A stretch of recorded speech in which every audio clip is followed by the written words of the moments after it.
So I guess we'll start this off with my little pet project for the week, where I was out doing the sports and all of that, and we went out to grab dinner afterwards. And one person on my team works in like kind of infant stuff.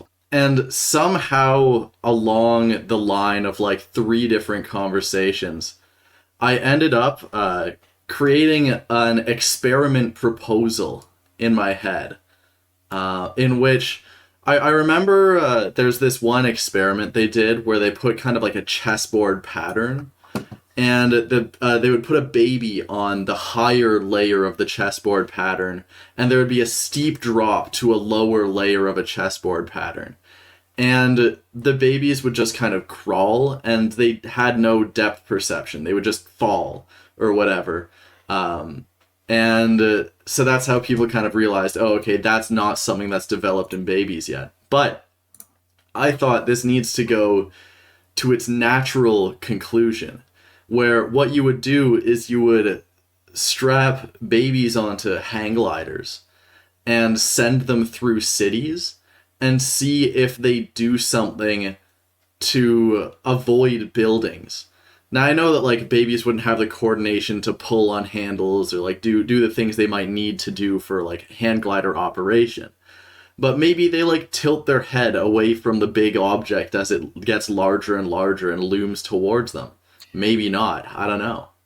I think the answer is definitively they would not, because infants can't tilt their heads. We've already been over this. Okay, No, but let's say, okay, so maybe months, you right? put the baby, one, we could wait until it's 6 months when they can like start to do things. But the other would be flip the baby upside down so that its head naturally dangles in a way that it looks forwards. Now, Spencer, would you be open to making this a little bit less dangerous by maybe doing it in an open country area, and we launch or release birds in front of the babies, see if they dodge out of the way? That would be good. It would kind of test their reflexes. I think you would also be able to check if babies can get jump scared with this one.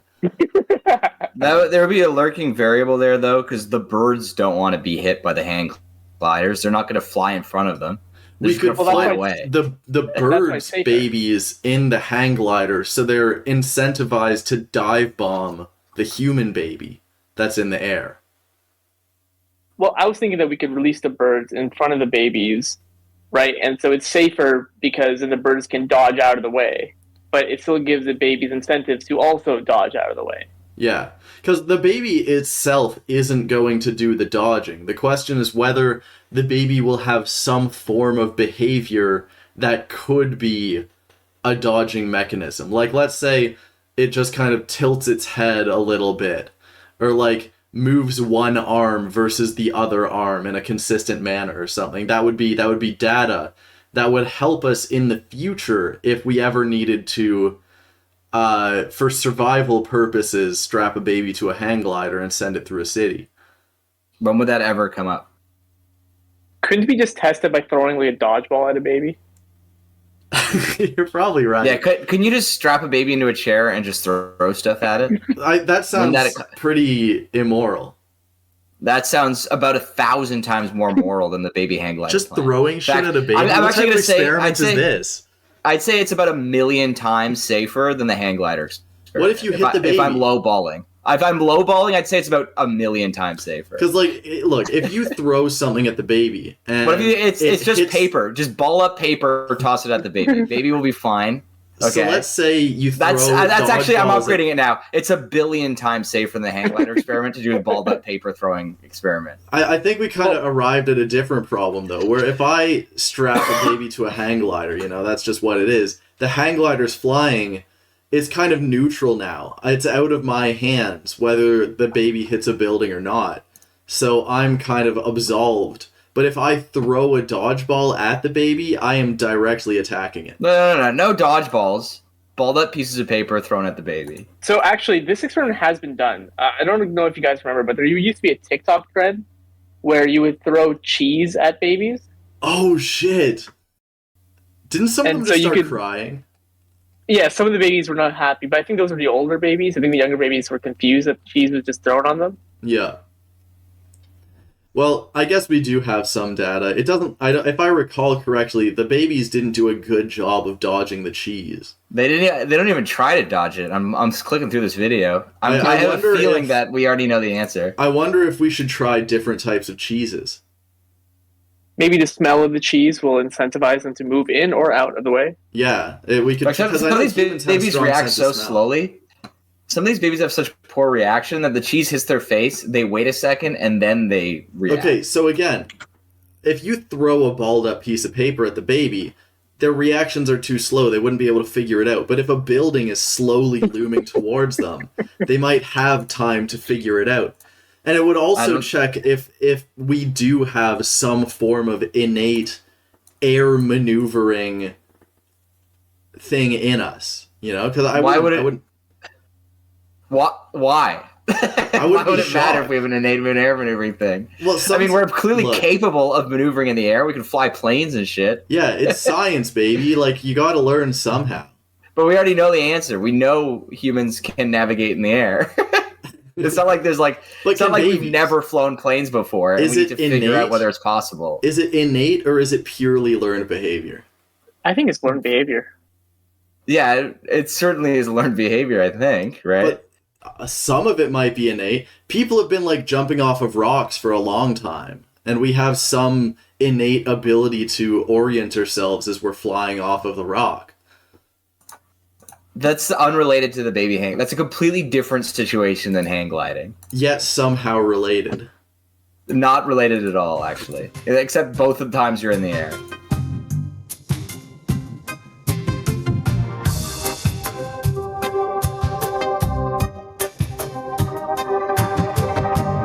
We'll get moving. So we'll start this episode off with the most insane story that's happened potentially over the last year, maybe even 10 years.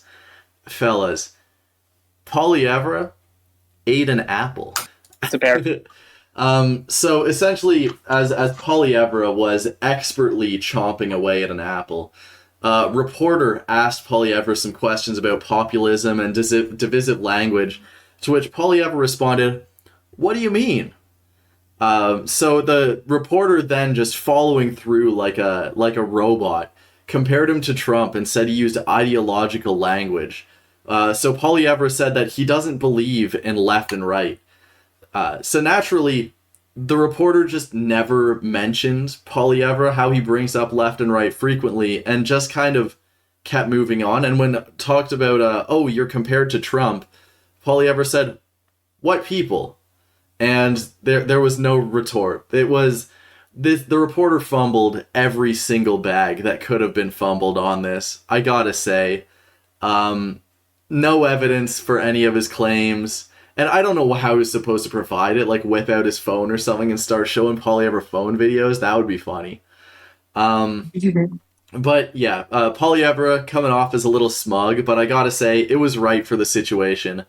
We've ragged on Polyevra a few times, but this guy just caught a fat dub. Yeah. So here's the thing with journalists these days, all right? In the 60s, 50s, listen, I'm a big press hater. I think that's public record. But in the 60s, you know, you had like journalists, they were aware what they were doing was largely, you know, morally questionable. But they got there, you know, because they deserved to be there, right? They worked hard. They were openly, they were like, you know, willing to compromise their morals to do their job and all that stuff. And when they like would interview guys like LBJ or Nixon or whatever, they'd have quotes in the back pocket. If Nixon was like, "Who's comparing me to Hitler?" You know, a journalist would have like a, you know, at least some quote to bring out and say, "This guy said this because you said that," right? But the thing is, the next generation of journalists, 80s and 90s, it was those guys' kids getting in through nepotism, right? Because there's way more people who want to be journalists than there are journalist spots. And there's so also less demand for journalists. There's way fewer of them. You need to know a guy to get a spot, right? So we get like a first generation of nepotism journalists, and the quality starts to go down.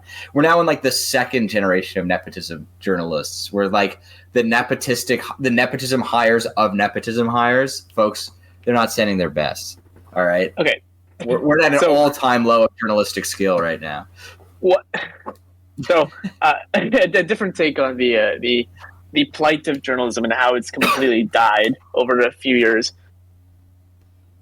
Social media and the internet has completely changed journalism in a way that as things have decentralized for the user, the producer has centralized, where each one of us is able to gather information independently better than ever before, but the information which is produced is all being centralized more and more into specific groups. The biggest, I think, example of this is political, but the second big example is journalism, where before the municipal journalist staff for newspapers was huge, right? You got the Toronto Sun, the Calgary Herald, the Ottawa, whatever, Citizen, and they had massive groups of people who were doing their journalism, and then each local city, Kingston, Timmins, Comox, all of them had a huge number of journalists to also cover the local stories. Since the advent of social media and technology, it's gone down where now almost nobody works at these. They need very, very few people to work at these companies or these larger press corps. And so most likely this Comox, this journalist, Don Urquhart from Comox, he's probably the only guy there who's like a journalist, right? There's probably like 5 of them. I tried to find the source and I couldn't, it was not happening for me. I found the guy, but I tried to dig around to who, what this interview was a part of for his project, and I couldn't see it. Yeah, so his name is Don Urquhart. He's from Castanet. That's a journalism-ass name, though, I have to say. He's from Castanet, which is a website which helps to, which right now in this circumstance... Castanet. Castanet is the worst UI of any website that still exists. It's still regularly updated. Do you know what? I actually don't know what Castanet is. What is Wait, Castanet? this was the right... Okay, I did find the right thing. It was just so awful that I thought it was, just one of those... Yeah. You know when you, look up actors and you find a shitty website that has, a bunch of random facts about actors? I thought that's what I'd stumbled upon, but no, that's literally him. Castanet is a news organization. It has the worst-looking website of any news organization that still publishes articles. I actually found an article from them complaining about BC's new Airbnb rules, which I got my favorite quote about the situation, which I'll deliver when we talk about it. The targeting specific segments of society quote. That's Castanet. Okay, well, you can see, they don't have a lot of money, right? Castanet itself is not great. I mean, literally one of the tabs here on Castanet's Automall, another one is Cams. I don't want to even click on Cams and see what that is. But they also publish news. And this guy, who was a journalist asking Pierre questions, he's also the editor for a newspaper in 2 different cities. So they obviously have no talent, nobody who's going through and doing the research. It's just literally one guy holding the entire thing on his back. Well, clearly he's got no talent. Look at the interview. God damn. They're selling some of the worst cars I've ever seen, Castanet. Castanet Is that where they get their money from? Second-hand car They markets? sell cars, yeah. If you click Automall, it takes you to a car resale thing that they own. The first thing it showed me was for $3,000, a 2009 VW Golf. The front bumper is destroyed. Well, the lower front bumper is destroyed. It has 297,000 kilometers on the odometer. God damn. Yeah, it's got a big hole in the rear bumper. God, 290,000 more. So you'd have to pay me to drive this thing. So the point is, if we want good journalism, right, we're going to have to pay and fund that, but nobody wants to do that because, my God, do we hate journalism, generally speaking. And nobody actually wants to pay for their news, really. I feel so this is what we're getting. One thing that I've kind of been reading up on that's been chilling around in my back pocket is just how, there are several moments, but I guess 2008 is probably...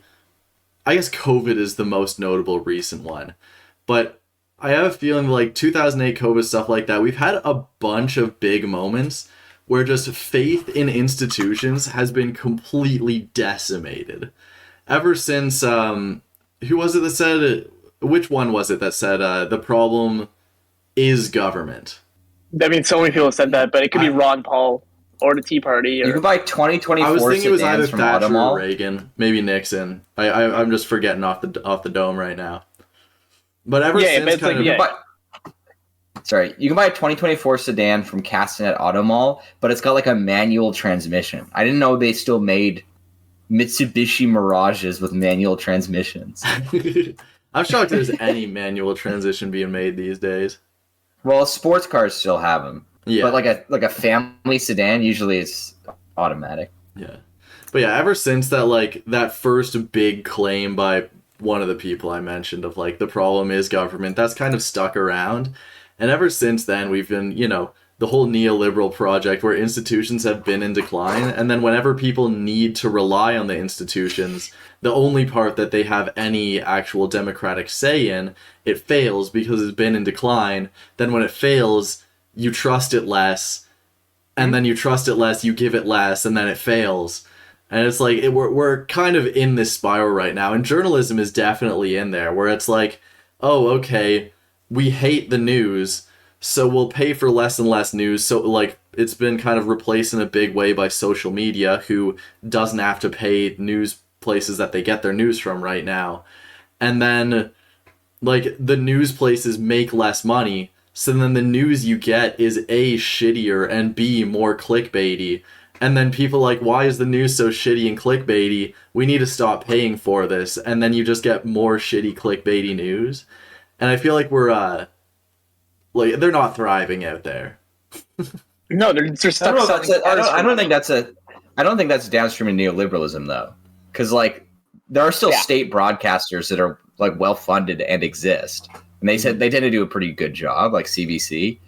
But, so I think it really is more downstream. It is more downstream, I think, of declining rate of profit and social media, making it a lot more appealing to get news decentralized than from specific news houses. Mm-hmm.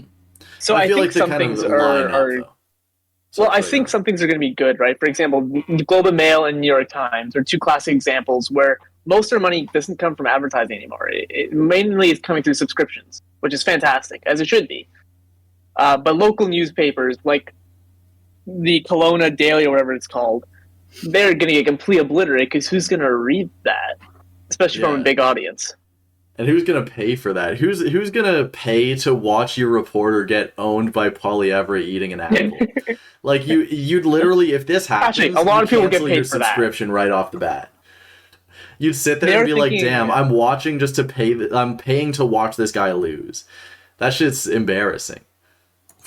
For what it's worth, I'm not sure if you guys have watched the Pierre Poilievre speech at the Conservative Party convention, but he said one of his goals or dreams is to convert the CBC head office into housing and just get rid of the CBC.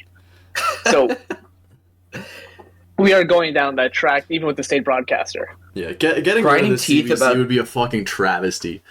Grinding teeth about the CBC is like an old school conservative base riling issue. Like that's...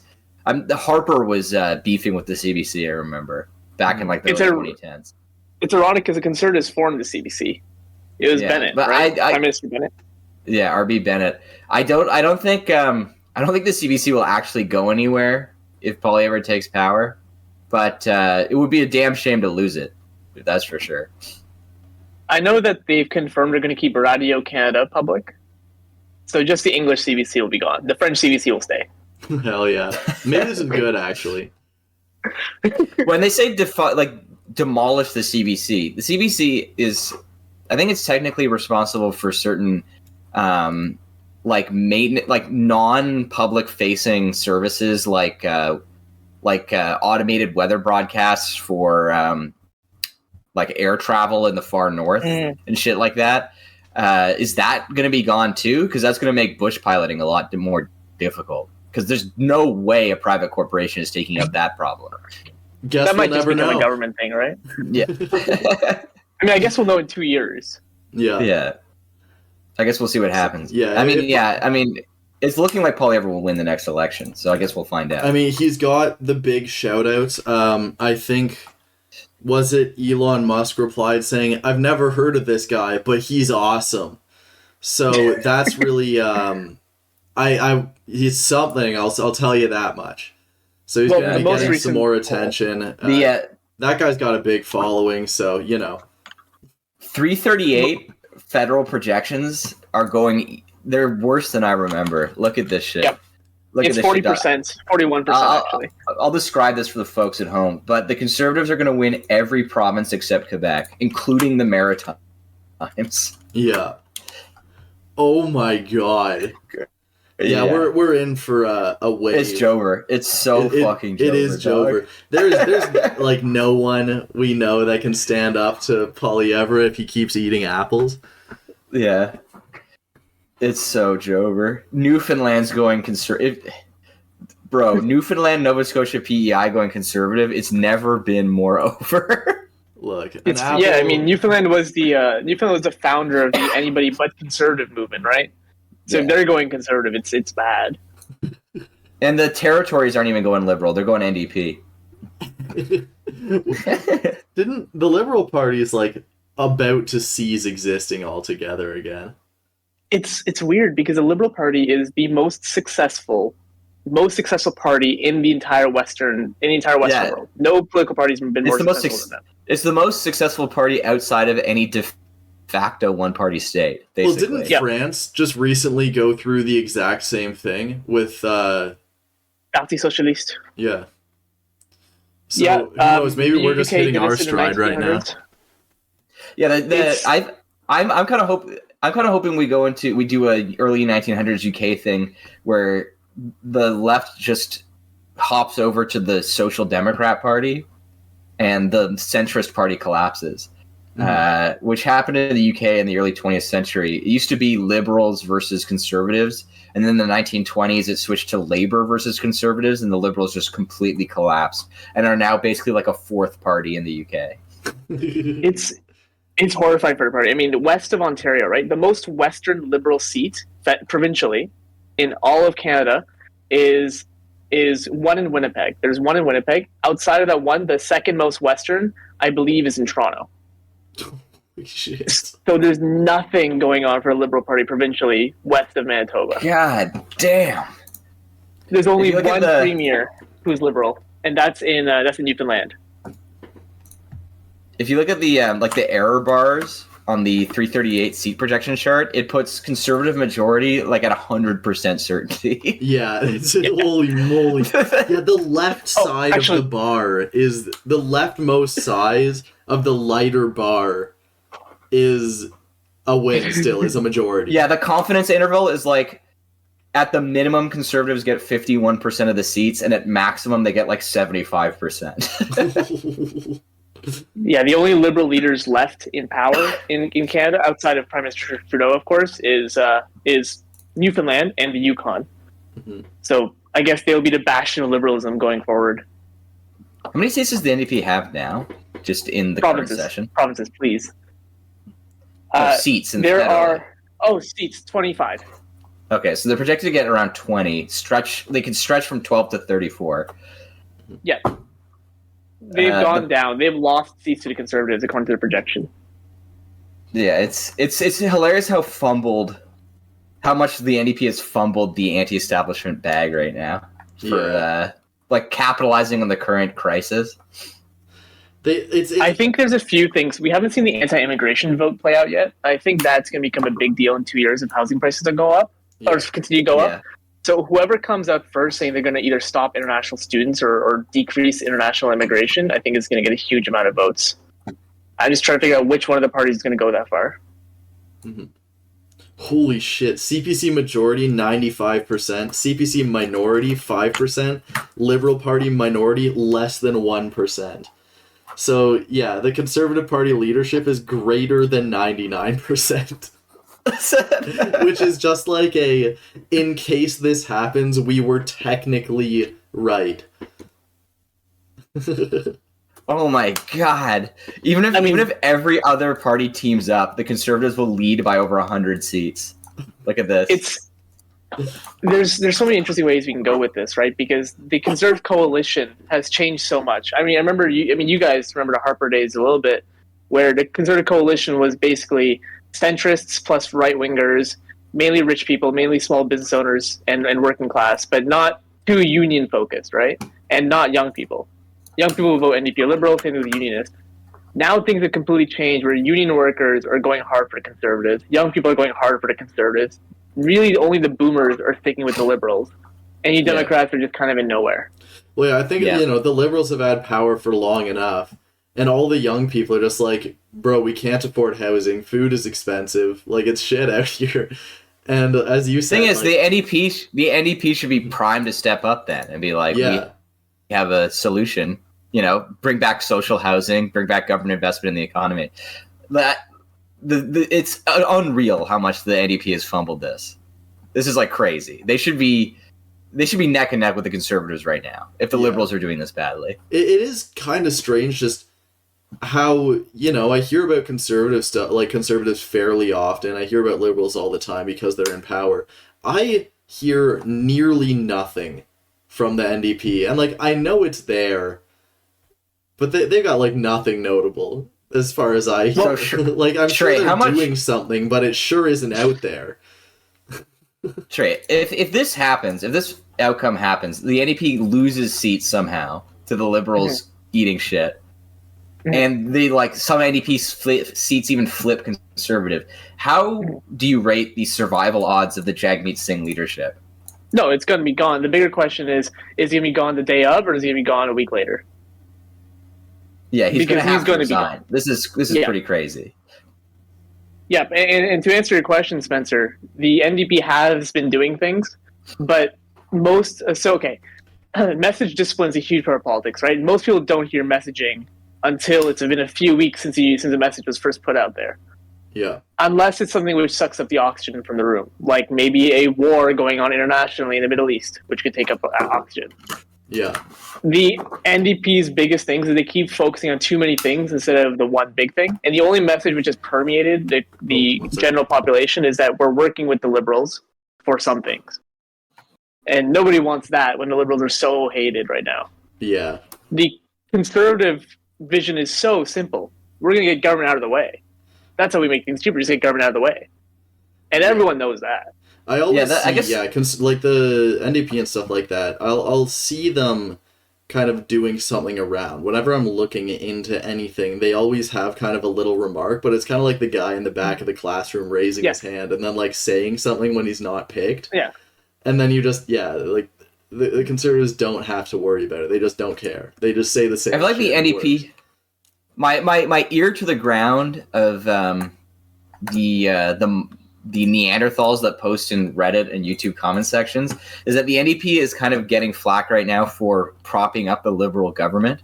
Yeah. And I don't know. I feel like you know more about the inside perspective, Shrey. How much of that is because the NDP just can't afford to have an election due to budget constraints? So there is a strong belief in the NDP within the party that the reason why people don't want to vote for the NDP is because people don't trust us. Right? I keep saying us, but NDP. Yeah. However, in order to make people trust us, the only way we can do it is to become in power. So the best thing to do is be in power, but we can't do that, right? That's circular logic. So the second best thing is work with the current party and force them to do things they want. Mm-hmm. So that was the logic behind why they're working with the Liberals. I mean, it doesn't hurt that, the party's broke, so they have to weigh anyways. But that was the logic of why they were pushing for pharmacare, the dental care and whatnot. But the solutions that kind of come out is like, we'll do dental care for people who are between the ages of 18 and 18 and a half and are making less than $24 a minute. $24 a year, right? Like, it's like super specific one. It's super means tested, so not everyone gets impacted. So it doesn't really help anyone. Yeah, and I feel like, people need to trust us, and we need to become trusted by being in government. That line of thinking doesn't work if everyone hates what the government is doing. Yeah, yeah, exactly. Because now you just seem like you're the guy supporting the guy everyone hates. Yeah. Well, here, let me... I do like...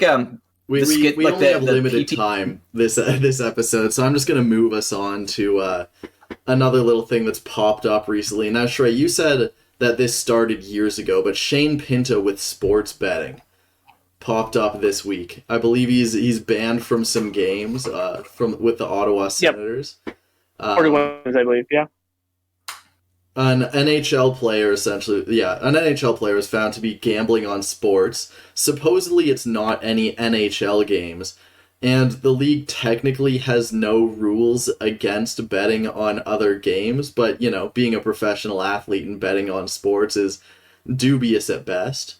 And all I thought when I saw this is, this is going to be happening all the time. Like, we have sports betting ads absolutely everywhere. It's getting pushed on everyone. Just about every single, like, young guy I know is sports betting to some degree. Every young guy that's into sports. Spare a few. And This is I just sent a picture of Shane Pinto, by the way, Spencer. If you want to look at his helmet, it's quite interesting. bet yeah, Bet 99. I don't even know this one. As a non-sports bettor myself, I refuse to gamble because I might have too much fun. There's so many sports betting apps, man. There's Bet99, DraftKings, MGM. Too many of them. Yeah, But can we appreciate the irony of Nationalized sports betting app. Can we appreciate the irony of banning this guy for betting, even though they put betting ads on his helmet? yeah. Like they like they made their bed, and now like they're getting what or they're reaping what they sowed. You know, all they do is push sports betting now. There's so much sports betting, and then a young guy is sports betting. They're like, "What the hell? What's up with that? We got to get this guy out of here." Like, Yeah. they used to have, before betting was legal, they had this moral high ground where they would be like, oh, no one's allowed to sports bet. Like, it's good. We can, like, hold this because we're doing the right thing. But that's gone now. There's no moral high ground here. You're either allowing gambling or you're not. Pick one. Yeah, I mean, beyond the Bet99 on his helmet, which is pretty egregious, I don't think there should... It's really undignified and tasteless to have any advertising on, like, sports getup, I think. Yeah. Just looks ridiculous. Yeah, mass advertising fundamentally, I think, is just something that's incredibly ugly. Like, Yeah. I've always hated, you know, you're watching TV or something, and it's interesting enough, it's doing a good job, and then you just get, like, as someone who doesn't watch much TV, whenever I see ads, it's incredibly overwhelming. Like, you just start to get bombarded with like 8 trillion pleasure signals and like all these different scenes and things that are like literally manufactured to just look as desirable and nice as possible to get you to associate emotions with it. And it is like just brutal. Now, if I could have my rules put through for advertisements, it would be like anything you submit, the contrast is immediately reduced to 50%. Saturation, 50%. Everything would just be muted and dull. Just get rid of half of that. The volume would have to be lower. Spencer, you watch... sorry, you cut out for me, so I didn't get the last part. But you watch sumo, right? Yeah, I watch sumo. Does sumo have ads? No. What they do in sumo is they have people that just hold out banners and walk around the like dojo with the name of the brand on the banner and like maybe a little bit of an image. So it is a real image on a banner, which ties it a lot better into the environment. It doesn't like take over the whole screen. You're now completely immersed into an advertisement. The advertisements exist like in the real world, which is one thing, and they're also very limited. So it's kind of like having, I guess, ads on the boards in hockey or something, which is, you know, it's there, but it's fairly reasonable. They could make it a little more muted, like I said, but it is what it is. I forget what city it is in Japan where all the signs for all the stores are literally just like white text on black name of the store, and that's it. And just looking at pictures of that place, it just looks so much more human. It looks so much more friendly, inviting, and nice. I just want to hang out there. And then you look at Tokyo. Or is it Osaka? I forget. But you look at Tokyo, and it's like everything is just glass with like images all through it. Everyone says it looks like the future. It just looks awful to me. I will say, Japanese corporations... they're, I guess, like significantly more exploitative than their North American counterparts, but they are more dignified and aesthetic, you know? Yeah. Like, the average Japanese corporation is called something like Kawasaki Communications Group or something like that, you know? Something very nondescript and generic, and then its logo is just like a Japanese character and then the name. Yeah. So this isn't a take, but this is something I just found interesting. Where when they were adapting soccer for the North American market, it had a weird change. It was really difficult to do so because if you look at soccer advertising, a lot of it's on the jersey. There's like a massive jersey logo, and then there's they do that in F1 too. And then there's also like the moving banners in the back, like you can see some things on the sides. And the reason why they do that in soccer is because if you ever watch a game of soccer, it's very continuous. There is no real pause in the game. There's no like breaks, and there's not as many breaks. While in sports like American football, Canadian football, basketball, hockey, there's almost regular advertising breaks every few minutes. Yeah. Which is why in soccer it's so imperative to have the same advertising money coming through. It's just that they put on the shirt instead of in those breaks. I would rather have the breaks. The Super Bowl, and I timed how much time was actually gameplay, and it was I think it was 4 minutes every hour was gameplay. The rest was taken up with like just pauses and ads and things like that. Well, I don't watch football, so I can't. I'm sure it's more annoying there, where there's so little things actually happening and so much advertising. But in general, I like hockey and baseball's regular breaks for ads more so than the continuous display on jerseys as a model, because I can just leave. I can go somewhere else and come back. Right? I'm not. My eyes are being blasted like the whole game. I mean, mate, like they are in soccer. If you're watching it's just soccer, completely you can egregious. also just leave. You're not going to miss anything. That is also true. That's my strategy usually. Apologies to our European audience. Look, if you're a European audience, actually, if you're in Europe, you probably actually have fun when you're watching soccer. Like, I don't know, you guys are allowed to light shit on fire and stuff. It sounds like a good time. For us, it's literally just like you sit still in your seat and then you watch as like some people run around for a bit and like no one does anything and then you go home. We have no chance. There's no fun allowed. It's literally 1984 the second you walk in the door. Oh, I mean, come on. Like, North Americans can't suck so much. Offense, defense. Yeah, and that's about it. Garbage. I've tried, like, getting people hyped up to do cheers for how many frickin' years now? It's impossible. You can't do it. No one's having fun. They just want to drink, but the drinks cost $8 for a small can of beer. British Columbia is introduced new regulations on short-term rentals. The regulations are, and short-term rentals, by the way, is basically Airbnb. That's the extent of it. But the regulations basically are, you're allowed to do Airbnb out of your primary dwelling. You're allowed to have one secondary dwelling that exists just for a short-term rental, but you can't have more than that, right? You can't have like 40 Airbnb properties or anything like that. So these are extremely, extremely lax regulations. Let's be honest. This isn't banning Airbnb or short-term rentals. It's just like notably not banning Airbnb. Yeah, but if you look up Airbnb regulations in BC, the fake news media is posting article after article about how this will destroy BC's economy. Hollywood North is being abolished because where will cameramen stay when they're filming movies in Vancouver? That kind of shit, right? But I feel like I'm going crazy because they're not banning Airbnb. There will still be many short-term rentals. There will just be less of them.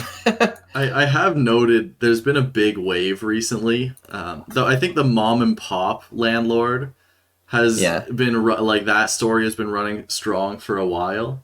But I've very recently noted how many things I've seen of, landlords have it so bad, we don't even want to rent things out anymore because we've had bad experiences with tenants. Yeah, first of all, you should kill yourself if that's your opinion. If that's your unironic opinion, kill yourself. Yeah, that's my message. You to you can literally just sell. Yeah, the thing is, have an easy out. Yeah. There's like this sort of fallacy that's like, well, if there were no landlords, then no one would be able to afford to live anywhere. That's only the case if landlords just vindictively sat on the properties they already owned and refused to rent them. If we seized these properties from them and didn't even like abolish capitalism or anything, if we just put them onto the market, housing prices would collapse to the point where people with minimum wage jobs would be able to buy apartments. It's ridiculous. Yeah, Yeah, It's, housing would just be fine. Yeah. Landlords don't provide housing. They keep it from people. That's the whole business model. Yeah. When you buy the house, it puts upward pressure on the market, slightly increasing the prices, like, per purchase. Takes it off of the market and then has to reoffer itself as a rental to gain profits on, like, the initial investment, as well as balloon its initial investment just through property value, which is not only kind of a double dipping on making money, but yeah, it never provides housing. It only provides housing through enforcement of making sure that housing doesn't otherwise exist. Yeah, it's okay. I have some choice quotes by the CEOs of the Evil Corporation, which is our favorite people to quote. Mrs. Vanderlee, who owns dozens of Airbnb properties, says in reaction to these regulations, which do not abolish short-term rentals or Airbnb, by the way, you can't harm one part of society to help another, said Miss Vanderlee. You need to find a balance, and there's nothing balanced about this decision. It is one-sided. Have they actually sat down and done the numbers on the job losses and the debt people are going to go into on this? This is crazy. First of all, this is no longer the quote, but if you're appealing to me on my willingness to not harm landlords' investment portfolios, I'm just going to do the opposite of whatever you're saying, because I would love to harm landlords' investment portfolios. That is actually one of the things that motivates me more than anything else in politics. But I also would like to isolate the quote here. You can't harm one part of society to help another. Oh, you mean like you have been doing for decades by taking these properties off the long-term rental market? I also love this idea that, like, any government decision cannot harm capital. Like, that is not allowed. You are banned from doing anything that would be against capital. It's like, what do you think government is for? The government is supposed to be the part that stands for the people. Because otherwise capital would just stomp them. Like, that is what it is. That is your balance. It is there to hold back capital. Yeah. And the funny thing is that it's like Airbnb and these short-term rental things are like unregulated hotels. That's what they are, first and foremost. Is hotels without safety standards or any of the stuff you would normally expect a hotel to have to do. The BC government has stated that they plan to incentivize and aid in building hotels to resaturate the market with short-term rental stuff that isn't taking up dedicated housing units, like actual separation of hotels and residential areas. Yeah. Also, hotels are nice, man. I just love them. Yeah. Just love them. Every time I get a beauty sleep, it's so nice. Yeah. You just let go a little. Also, how much do you want to bet this person that owns dozens of Airbnbs considers themselves a mom and pop landlord? Almost certainly. Almost certainly they consider themselves a small business owner, or like a hard, they work so hard. Anyways, this shit gets my blood boiling. I hate these people so much, more than probably any other demographic. Yeah. Well, there is one other demographic that I'd like to note as the wrap-up for today's episode, which is the demographic that abandons animals. So, guys, I don't know if you've heard, Frank the Tank, giant tortoise, currently homeless, but watch out. Frank the tortoise named Frank was found abandoned. Don't worry. Was found abandoned and is just kind of wandering around, was in a farm, and someone noticed a rock slowly moving. Thinking, what the heck is going on with that rock? Went over and found, a giant tortoise just slowly wandering through a field, eating some fruits, just living the dream. And essentially what is needed is Frank the Tank needs a new home. But watch out, guys. Getting a tortoise is a little more complicated than you might be led on to believe. Those things live forever. And I like how they kind of address owning a tortoise as almost a generational curse. They're like, you need to understand, you don't just get a tortoise, but you have to get it. When you die, you got to hand it to your kid. And when they die, they're probably going to hand it to their grandkids too. And it might outlive them as well. Yeah. There's a lot of pets that I love animals, all right? And I'm pro pet ownership. But there's a lot of pets that really people should not own them. Yeah. And general curse pets or generational curses are just a whole like a whole genre of pets. Like there's types of parrots that live like 80, 90 years. Yeah, I was going to say parrots. parrots are something that I don't think people should own either. Yeah, like a parrot, and my parents own a parrot, and it's like a parrot that's going to live about 30 years. So hopefully it lines up so it dies right before they do. But it's still a really long-ass time for an animal to live. And there are parrots, like African gray parrots, which is a very popular type of parrot, lives like 80 years. That's like a gift for your great-grandchildren. Yeah. And if you get one when you're old enough. I know parrots can get jealous. Yeah. So I know people like get a girlfriend or something, and then the parrot hates their girlfriend because it's taking you away. Yeah. How do you deal with parrots that, are very man? Like, why would you sign yourself up for that? Parrots are very emotionally complex, and I feel like they're in the parrot owning community, like of people who like read up on parrots and like talk about it online and shit. They know what they're getting into. They do all the research, but I would say they're like the minority of parrot owners. The majority of parrot owners don't know what they're getting into. Yeah. Like they're still budgies still have a reputation as being like a good pet for kids to have, which is like crazy. It's insane. I knew some guys when I was younger that had it was just even a painted turtle, which I think is a pretty common pet. But it eventually, like, they had a big tank for it, and it just outgrew the tank. And I think, after 10 years, they got rid of it because they realized that they just could not meet the demands of the turtle. They live too long. They're, a creature needs to be kind of treated with respect. And, you get something like this, a tortoise. This should just not exist in Canada. It should be in a place where it's allowed to roam around outside probably the majority of the year, unless you want to convert just a floor of your house to a tortoise enclosure. Yeah. Which would be awesome. I'm not saying these animals should never be owned by anyone. I think there's people who like are well suited to owning parrots or tortoises or whatever. But if you are thinking I should get a parrot or a tortoise, you probably shouldn't. Yeah.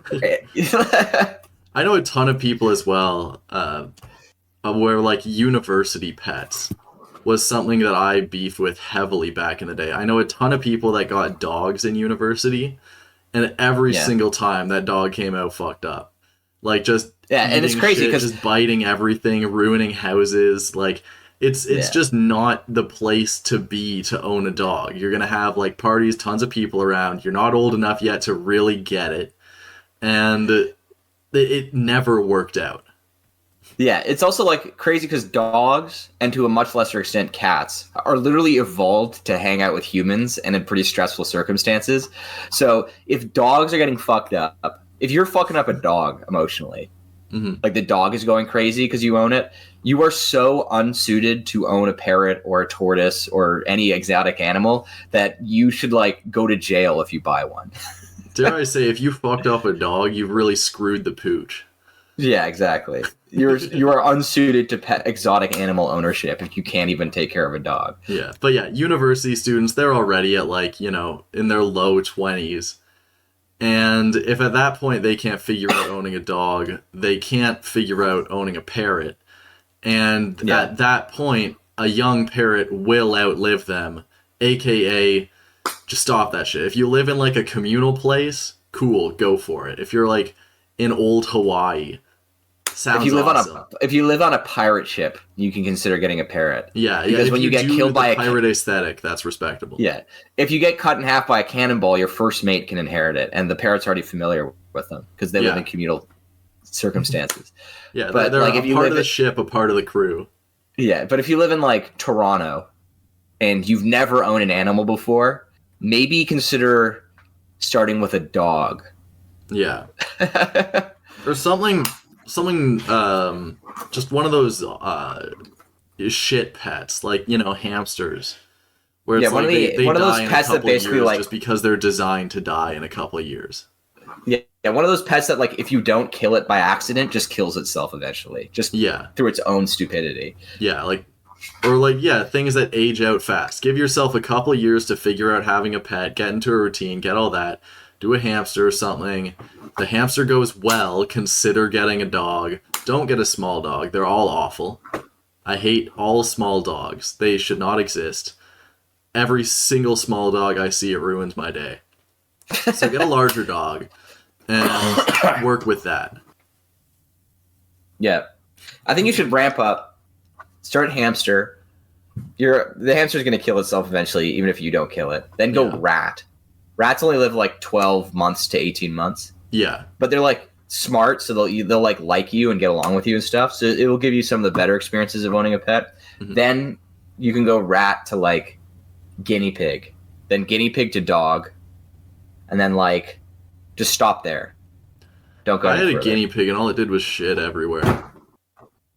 They shit a lot. My sister's guinea pig was like, it was chill, but mine would just shit 24/7. I don't know how it produced that much, man. It was ridiculous. But like my sister, she could take it out of the cage for 5 minutes and it would be fine. Mine would not. Were you feeding it? Because I don't know if you know how much they eat. It's been like over a decade. So they're herbivores, so they eat like a shit ton of like hay and lettuce and carrots and stuff. So they eat a lot. So they do need to clear out those bowels, I think. Yeah. Well, you know what they say, man. Be born, produce shit, die. Yeah. Such is life. Well, all right. We'll catch you guys next time. Thanks for listening. We'll wrap it up there. Bye. All right. Bye.